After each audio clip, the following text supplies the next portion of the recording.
Hey guys, welcome to government jobs Gyan YouTube channel. Guys, आज की इस वीडियो में हम बात करेंगे बैंक ऑफ इंडिया के new recruitment notification online form apply process के बारे में। जी हाँ दोस्तों, बैंक ऑफ इंडिया ने अप्रेंटिस के 400 खाली पदों को भरने के लिए नोटिफिकेशन रिलीज किया है। कैसे आप इस भर्ती के लिए अपना फॉर्म अप्लाई कर सकते हो बिना कोई मिस्टेक किए हुए, इसकी पूरी जानकारी हम आपको स्टेप बाय स्टेप रजिस्ट्रेशन से लेकर प्रिंट तक इस वीडियो में देंगे। बस आपको इस वीडियो को स्किप के बिना शुरू से लेकर एंड तक देखना है। उसके बाद वीडियो पसंद आए तो इसे लाइक और शेयर कर दें। चैनल पर नए हो तो इसे सब्सक्राइब कर लें। यहाँ पर आपके पास अंतिम मौका है, केवल 3 दिन शेष रह गई हैं। लास्ट डेट अपडेट की अगर बात करें तो 15/3/2025 तक आप अपने फॉर्म अप्लाई कर सकते हैं। जल्द से जल्द आप अपना फॉर्म अप्लाई कर ले। यहाँ पर फॉर्म अप्लाई करते हुए आपके सामने जो भी प्रॉब्लम आ रही है उन सभी का हल आपको इस वीडियो में मिल जाएगा। और हम आपको ये भी बताएंगे कि कौन सी वो कॉमन मिस्टेक है जिसे करने से आपका एप्लीकेशन फॉर्म रिजेक्ट हो सकता है। तो आपको उस मिस्टेक को अवॉइड करते हुए उससे बचकर अपना फॉर्म अप्लाई करना है और अपने फॉर्म को रिजेक्ट होने से बचाना है। साथ ही साथ आपको ये भी बताएंगे कि कैसे आप NATS के पोर्टल पर वैकेंसी सर्च करके आसानी से उसके लिए आप अपने फॉर्म अप्लाई कर सकते हो। तो बिना कोई वक्त गंवाए चलिए शुरू करते हैं। आपको इस वीडियो के डिस्क्रिप्शन बॉक्स में हमारी वेबसाइट IND-sarkari-naukri.in के इस पेज का लिंक मिल जाएगा। यहाँ पर आपको इस भर्ती के रिगार्डिंग सभी डिटेल्स प्रोवाइड कर दी गई है। बैंक ऑफ इंडिया ने अप्रेंटिस के 400 खाली पदों को भरने के लिए नोटिफिकेशन रिलीज किया हुआ है। आप 15 मार्च 2025 तक अपने फॉर्म अप्लाई कर सकते हो। अंतिम मौका है आपके पास, केवल 3 दिन शेष रह गए हैं। आप जल्द से जल्द अपना फॉर्म अप्लाई कर लें। बैचलर डिग्री धारक ऑल इंडिया से ऑनलाइन अप्लाई कर सकते हैं। उसके लिए आपको इस पेज को नीचे स्क्रॉल डाउन करके इंपोर्टेंट लिंक सेक्शन में आना है। ऑफिशियल नोटिफिकेशन PDF लिंक पर क्लिक करके इस भर्ती के नोटिफिकेशन को ओपन कर लेना है और इसमें से आपको पूरी डिटेल रीड कर लेनी है। यहाँ पर आपको सभी डिटेल्स प्रोवाइड कर दी गई है, जैसे कि क्या डेट्स हैं जिस तक आप अप्लाई कर सकते हो, कौन सी कैटेगरी के लिए कितनी नंबर ऑफ वैकेंसीज है और कौन से जोन में कितनी वैकेंसीज है, किस स्टेट में कितनी वैकेंसीज है, पूरी जानकारी यहाँ पर आपको प्रोवाइड कर दी गई है। आप सभी डिटेल्स यहाँ से चेकआउट कर सकते हो। उसके बाद आपको फॉर्म अप्लाई करना है। फॉर्म अप्लाई करने के लिए भी आपको हमारी वेबसाइट के इसी पेज पर ही अप्लाई ऑनलाइन का लिंक दिया गया है। जैसे ही आप इस लिंक पर क्लिक करेंगे तो आपके सामने यहाँ पर NATS का ये ऑफिशियल पोर्टल ओपन हो जाएगा। गाइस, यहाँ पर अगर आपने पहले से रजिस्ट्रेशन कर रखा है तो आपको स्टूडेंट लॉगिन के इस लिंक पर क्लिक करना है। उसके बाद आपके सामने लॉगिन का इंटरफेस ओपन हो जाएगा। यहाँ पर आप अपनी ईमेल ID एंटर करें, अपना पासवर्ड आप एंटर करें, इस कैप्चा कोड का आंसर यहाँ पर दें और लॉगिन की टैब पर क्लिक करके आप अपने डैशबोर्ड में लॉगिन कर ले। और अगर आपने यहाँ पर NATS के पोर्टल पर अभी तक रजिस्ट्रेशन नहीं किया है, आप फर्स्ट टाइम NATS पोर्टल के थ्रू किसी भी भर्ती के लिए अप्लाई करने जा रहे हो, तो सबसे पहले यहाँ पर आपको अपना रजिस्ट्रेशन करना होगा। उसके लिए आपको स्टूडेंट रजिस्टर के इस लिंक पर क्लिक करना है। नेक्स्ट आपके सामने रजिस्ट्रेशन का इंटरफेस ओपन हो जाएगा। अप्लाई करने के लिए आपके पास ये डॉक्यूमेंट होने मैंडेटरी है। आप यहाँ से चेकआउट करें। फिर यहाँ पर आपसे पूछा गया कि क्या ऊपर दिए गए ये सभी डॉक्यूमेंट्स आपके पास हैं, तो यहाँ पर आप यस ऑप्शन सेलेक्ट करें। उसके बाद यहाँ पर आपको अपनी ईमेल ID एंटर करनी है, अपना मोबाइल नंबर एंटर करना है, इस कैप्चा कोड का आंसर आपको यहाँ पर देना है और फिर आपको सेंड OTP ऑप्शन पर क्लिक कर देना है। उसके बाद आपकी रजिस्टर्ड ईमेल ID और मोबाइल नंबर पर OTP सबमिट किए गए हैं। वो OTP आपको यहाँ पर एंटर करने हैं। जो ईमेल पर OTP आया है वो ईमेल वाले सेक्शन में एंटर करना है और जो मोबाइल पर आया है वो मोबाइल के इस सेक्शन में एंटर करना है। और फिर आपको वेरीफाई OTP इस ऑप्शन पर क्लिक करके अपना मोबाइल नंबर और ईमेल ID को यहाँ पर वेरीफाई कर लेना है। नेक्स्ट आपके सामने कुछ इस तरह से इंटरफेस ओपन होगा। यहाँ पर अब आपको अपना रजिस्ट्रेशन करना है। आपसे पूछा गया है क्या आपने पहले से अप्रेंटिसशिप की ट्रेनिंग प्रोग्राम कर रखा है। अगर कर रखा है तो यस करिए और फिर आप एलिजिबल नहीं होंगे। अगर नहीं कर रखा है तो यहाँ पर आपको नो ऑप्शन सेलेक्ट करना होगा। यहाँ पर आपको नो ही ऑप्शन सेलेक्ट करना होगा, अदरवाइज आप एलिजिबल नहीं होंगे। फिर यहाँ पर आपसे पूछा गया कि क्या आपको कोई वर्क एक्सपीरियंस है। अगर है तो यस करिए और फिर आप एलिजिबल नहीं होंगे, तो यहाँ पर भी आपको नो ऑप्शन सेलेक्ट करना है। नेक्स्ट यहाँ पर आपसे पूछा गया है आपने अपनी ग्रेजुएशन यहाँ पर रेगुलर, डिस्टेंस या फिर पार्ट टाइम कैसे पास आउट की है। आप अपने अकॉर्डिंग ऑप्शन सेलेक्ट करें। उसके बाद यहाँ पर आपको अपना नाम एंटर करना है।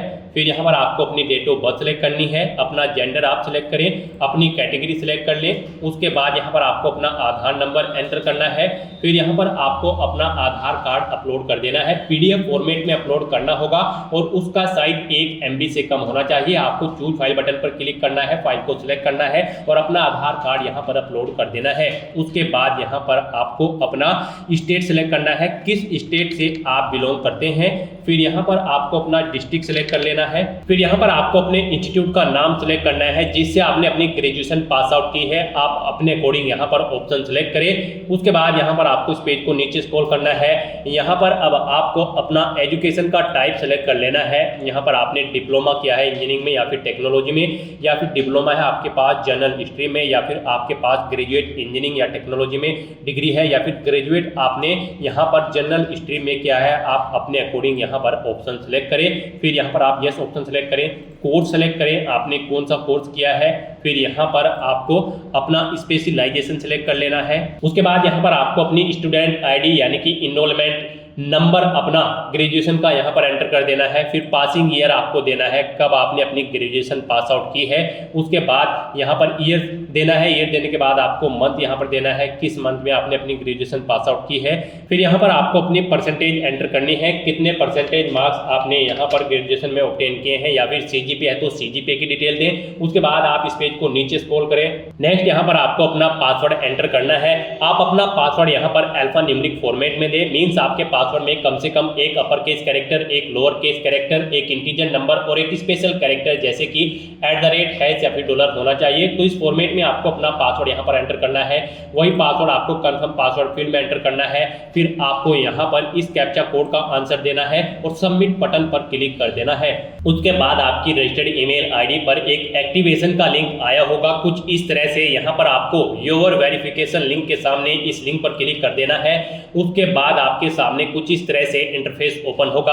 आपको मैसेज शो कर दिया जाएगा, आपका अकाउंट यहाँ पर एक्टिवेट कर दिया गया है। अब यहाँ पर आपको लॉगिन करना है। तो यहाँ पर लॉगिन करने के लिए अब आपको होम की स्टेप पर क्लिक करना है। फिर यहाँ पर आपको स्टूडेंट की स्टेप पर क्लिक करना है। उसके बाद आपको स्टूडेंट लॉगिन स्टेप पर क्लिक कर देना है। फिर यहाँ पर आप अपनी ईमेल आईडी एंटर करें, अपना पासवर्ड एंटर करें और ये कैप्चा कोड का आंसर यहाँ पर दें और लॉगिन की टैब पर क्लिक करके अपने डैशबोर्ड में लॉगिन कर लें। लॉगिन करने के बाद आपके सामने कुछ इस तरह से इंटरफेस ओपन होगा। अब यहाँ पर आपको अपनी बेसिक डिटेल्स प्रोवाइड करनी है। यहाँ पर आपको सबसे पहले अपना पासपोर्ट साइज फोटो अपलोड करना है। ये JPG, JPEG या फिर PNG फॉर्मेट में होना चाहिए। आपको चूज फाइल बटन पर क्लिक करना है और फाइल को यहाँ पर सेलेक्ट करके अपना फोटो अपलोड कर देना है। उसके बाद यहाँ पर आपको कुछ चीजें ऑटोमेटिकली फिर मिल जाएगी जो आपने रजिस्ट्रेशन टाइम पे प्रोवाइड कराई थी। बस यहाँ पर अब आपको अपनी मदर का नाम एंटर करना है। उसके बाद आपको अपने फादर का नाम एंटर करना है। फिर यहाँ पर आपको आपका आधार भी ऑटोमेटिकली फिर मिल जाएगा। फिर यहाँ पर आपसे पूछा गया कि क्या आप माइनॉरिटी कम्युनिटी के अंतर्गत आते हैं। अगर आते हैं तो यस करें, उसकी डिटेल दें, नहीं तो नो ऑप्शन सेलेक्ट करें। फिर आपसे पूछा गया क्या आप पर्सन विद डिसेबिलिटी कैंडिडेट हैं। अगर हैं तो यस करके उसकी डिटेल दें, नहीं तो आप नो ऑप्शन सेलेक्ट कर दें। फिर यहाँ पर आपको आपकी ईमेल आईडी और मोबाइल नंबर ऑटोमेटिकली फिर मिल जाएगा जो आपने रजिस्ट्रेशन टाइम पे प्रोवाइड कराए थे। और यहाँ पर अब आपको सेव एंड कंटिन्यू ऑप्शन पर क्लिक कर देना है। नेक्स्ट यहाँ पर आपको आपकी एजुकेशन डिटेल्स प्रोवाइड कर दी जाएगी। आपने जो रजिस्ट्रेशन टाइम पे अपनी एजुकेशनल क्वालिफिकेशन की डिटेल प्रोवाइड कराई थी, ग्रेजुएट डिग्री की जो रिक्वायर्ड थी, वो यहाँ पर आपको शो कर दी जाएगी। आप इसे नीचे स्क्रॉल करें, आप चेकआउट करें, कहीं पर कोई मिस्टेक है तो आप चेंज आउट कर ले। नहीं तो यहाँ पर अब आपको अपनी पास सर्टिफिकेट अपलोड करना है या आपको PDF फॉर्मेट में अपलोड करना होगा।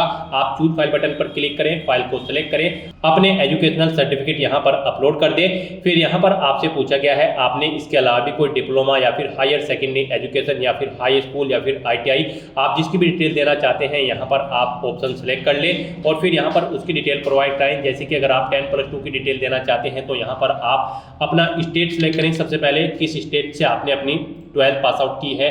फिर यहाँ पर आप अपना डिस्ट्रिक्ट सेलेक्ट करें। डिस्ट्रिक्ट सेलेक्ट करने के बाद यहाँ पर आपको अपने स्कूल या कॉलेज का नाम देना है।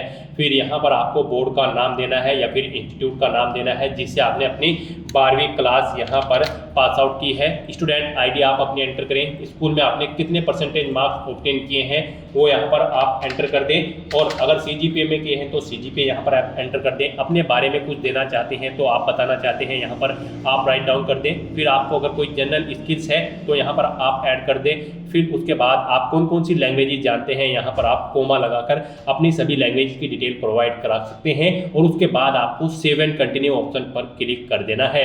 नेक्स्ट यहाँ पर आपको अपनी कम्युनिकेशन इन्फॉर्मेशन प्रोवाइड करानी है। आप पहले अपना परमानेंट एड्रेस यहाँ पर एंटर करें, अपना पिन कोड दें, पोस्ट ऑफिस यहाँ पर सिलेक्ट करें, पिन कोड के अकॉर्डिंग यहाँ पर आपका पोस्ट ऑफिस सिलेक्ट हो जाएगा। उसके बाद यहाँ पर आपको अपना डिस्ट्रिक्ट सिलेक्ट कर लेना है, ये भी आपके पिन कोड के अकॉर्डिंग ऑटोमेटिकली आपको फिर मिल जाएगा, स्टेट भी। और फिर यहाँ पर आप अपना एड्रेस एंटर कर दें। उसके बाद आप अपना प्रेजेंट एड्रेस यहाँ पर दें, और अगर आपका प्रेजेंट एड्रेस आपके परमानेंट एड्रेस के अकॉर्डिंग सेम है तो आप इस चेकबॉक्स को ओके कर दें। ऑटोमेटिकली आपका प्रेजेंट एड्रेस आपके परमानेंट एड्रेस के अकॉर्डिंग फिल हो जाएगा।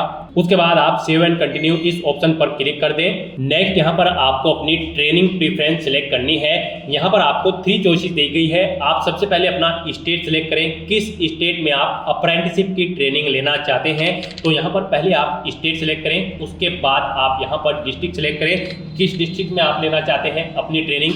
आप यहाँ पर जिसे फर्स्ट नंबर पर प्रेफरेंस देंगे उसे आपको फर्स्ट नंबर पर प्रीफर्ड किया जाएगा, और जिसे सेकंड नंबर पर प्रेफरेंस देंगे उसे सेकंड नंबर पर आपको यहाँ पर प्रीफर्ड किया जाएगा। तो यहाँ पर आपको 3 चॉइसेस दी गई हैं। आप अपनी चॉइस के अकॉर्डिंग यहाँ पर 3 स्टेट और 3 डिस्ट्रिक्ट सिलेक्ट कर सकते हैं, या फिर 1 स्टेट 3 डिस्ट्रिक्ट आप यहाँ पर सिलेक्ट कर सकते हैं। तो अपनी चॉइस के अकॉर्डिंग यहाँ पर आप स्टेट और डिस्ट्रिक्ट सिलेक्ट करें। उसके बाद यहाँ पर आपको फील्ड में भी ऐसे ही प्रेफरेंस देना है। यहाँ पर आप फील्ड में जिसे भी प्रेफरेंस देना चाहते हैं आप अपनी चॉइस के अकॉर्डिंग यहाँ पर प्रेफरेंस दें, जैसे कि आप एजुकेशन में, इलेक्ट्रॉनिक्स में या फिर एनर्जी में, जिस भी फील्ड में आप अप्रेंटिसशिप करना चाहते हैं यहाँ पर आप अपनी चॉइस के अकॉर्डिंग प्रेफरेंस सेट कर दें। गाइस, जब आप अपनी एजुकेशनल क्वालिफिकेशन की डिटेल फिल करेंगे तो इस सेक्शन में आपको अपनी केयरफुली डिटेल फिल करनी है, अदरवाइज आपकी जो वैकेंसी है वो NATS के पोर्टल पर शो नहीं होगी। इस भर्ती में पार्टिसिपेट करने के लिए आपके पास यहाँ पर ग्रेजुएट डिग्री होनी जरूरी है, किसी वेल रिकॉग्नाइज्ड यूनिवर्सिटी या फिर इंस्टीट्यूट से किसी भी स्ट्रीम के अंतर्गत। तो यहाँ पर आपको अपनी ग्रेजुएशन की डिटेल केयरफुली फिल करनी है।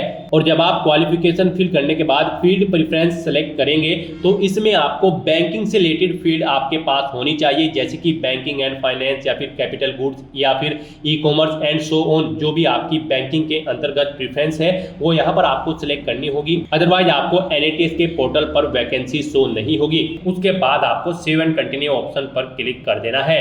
नेक्स्ट यहाँ पर आपको अपनी बैंकिंग डिटेल देनी है। यहाँ पर आप सबसे पहले अपने बैंक का IFSC कोड एंटर करें, उसके अकॉर्डिंग यहाँ पर आपकी बैंक की ब्रांच का नाम आ जाएगा और बैंक नेम यहाँ पर आपको शो कर दिया जाएगा। फिर यहाँ पर आप अकाउंट होल्डर का नाम दें, यानी कि जिस नाम से आपका अकाउंट है वो नाम यहाँ पर एंटर करें, बैंक अकाउंट नंबर यहाँ पर एंटर करें, और फिर आप अपनी पासबुक की PDF यहाँ पर अपलोड कर दें। आपको चूज फाइल बटन पर क्लिक करना है, फाइल को सिलेक्ट करना है और अपनी PDF यहाँ पर बैंक की पासबुक की आपको अपलोड कर देनी है, और उसके बाद आपको सेव एंड प्रीव्यू ऑप्शन पर क्लिक कर देना है। नेक्स्ट आपके सामने कुछ इस तरह से इंटरफेस ओपन होगा। पीछे जो आपने डिटेल्स प्रोवाइड की है उसका पूरा प्रीव्यू यहाँ पर आपको शो कर दिया गया है। आप इस पेज को नीचे स्क्रॉल डाउन करें, प्रिंट बटन पर क्लिक करके अपनी डिटेल का एक हार्ड कॉपी प्रिंट आउट आप ले सकते हो, और अगर कहीं पर कोई मिस्टेक है तो आप एडिट बटन पर क्लिक करके एडिट कर सकते हो। अगर सभी चीजें ओके हैं तो आपको चेकबॉक्स को ओके करना है और फाइनल सबमिट बटन पर क्लिक कर देना है। नेक्स्ट आपके सामने आपका डैशबोर्ड कुछ इस तरह से यहाँ पर शो होगा। इसमें आपको मल्टीपल वैकेंसी शो हो रही होंगी, यहाँ से आप वैकेंसी चेकआउट कर सकते हो। आपको यहाँ पर बैंक ऑफ इंडिया में अप्रेंटिस की पोस्ट के लिए अप्लाई करना है, तो यहाँ पर आपको सर्च बॉक्स में आना है, बैंक ऑफ इंडिया टाइप करना है। उसके बाद आपके सामने यहाँ पर बैंक ऑफ इंडिया की वैकेंसी शो होगी, यहाँ से आप चेकआउट कर सकते हो। आपकी लास्ट डेट 15 मार्च 2025 है। यहाँ पर इन वैकेंसीज के सामने आपको व्यू और अप्लाई के लिंक दे गए हैं। व्यू के लिंक पर क्लिक करके आप वैकेंसीज की डिटेल चेकआउट कर सकते हो और अप्लाई बटन पर क्लिक करके आप अप्लाई कर सकते हो। आपको यहाँ पर सिंपली अप्लाई के इस बटन पर क्लिक करना है और आप अप्लाई कर लोगे। आपके सामने यहाँ पर स्टेटस में अप्लाइड शो हो जाएगा। यहाँ पर आपको बैंक ऑफ इंडिया की जो वैकेंसी है वो यहाँ पर 100 वैकेंसीज में अलग अलग प्रोवाइड कराई गई है। आप यहाँ से अप्लाई बटन पर क्लिक करके अप्लाई कर सकते हो। उसके बाद आप अपने डैशबोर्ड में एप्लीकेशन मैनेजमेंट की स्टेप पर क्लिक करके चेकआउट कर सकते हो। यहाँ पर आप बैंक ऑफ इंडिया की अप्रेंटिस की पोस्ट के लिए अप्लाई कर चुके हो। गाइस, यहाँ पर अप्लाई करने के बाद आपको फीस पेमेंट भी करनी होगी। फीस पेमेंट यहाँ पर हम आपको बता दें, जनरल OBC EWS कैंडिडेट को 800 रुपये जमा करानी है, SC ST वुमेन कैंडिडेट को 600 रुपये, PH दिव्यांग कैंडिडेट को 400 रुपये फीस के रूप में जमा कराने होंगे। ये फीस का अमाउंट आप debit card, credit card, net banking या फिर UPI के माध्यम से जमा करा सकते हो। फीस के लिए आपकी email ID आईडी पर एक लिंक सबमिट किया जाएगा। जी हाँ दोस्तों, अप्लाई करने के 48 आवर्स के बाद आपकी ईमेल आईडी पर एक लिंक सबमिट किया जाएगा फीस पेमेंट के लिए। उस लिंक पर क्लिक करके आपको अपना फीस पेमेंट कर देना है ऑनलाइन मोड में, debit card, credit card, net banking या फिर यूपीआई के माध्यम से। और फीस पेमेंट होने के बाद ही यहाँ पर आपका एप्लीकेशन फॉर्म कंसीडर होगा। फीस का लिंक आपको आपका फॉर्म चेकआउट करने के बाद भेजा जाएगा। अगर आपकी सभी एलिजिबिलिटी क्राइटेरिया ओके है तो ही आपको एप्लीकेशन फीस का लिंक भेजा जाएगा, अदरवाइज आपके पास एप्लीकेशन फीस पेमेंट करने के लिए भी लिंक नहीं आएगा। तो आपको अपनी एलिजिबिलिटी क्राइटेरिया और अपनी डिटेल्स आपको फॉर्म भरते समय केयरफुली देनी है और अपना फॉर्म भर लेना है। सक्सेसफुली फीस पेमेंट करने के बाद आपको अपने एप्लीकेशन फॉर्म का एक हार्ड कॉपी प्रिंट आउट ले लेना होगा फ्यूचर यूज के लिए, फ्यूचर रेफरेंस के लिए। तो दोस्तों, ऐसे आप बैंक ऑफ इंडिया अप्रेंटिस के इन 400 खाली पदों को भरने के लिए अपने फॉर्म अप्लाई कर सकते हो बिना कोई मिस्टेक किए हुए। आज की इस वीडियो में बस इतना ही। आई होप ये वीडियो आपको पसंद आई होगी। अगर पसंद आई हो तो इसे लाइक और शेयर करें। चैनल पर नए हो तो इसे सब्सक्राइब कर लें। Thanks for watching.